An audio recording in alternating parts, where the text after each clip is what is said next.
How to report a contact on Imo app. Hi guys, in this video I will show you how to report a contact on Imo app easy and quick. So first thing, go to your Imo application.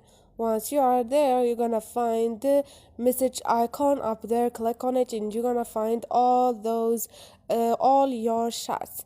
Choose, for example, the contact you want to report. For example, this one on the group. Let's choose one contact on this group and click on the profile.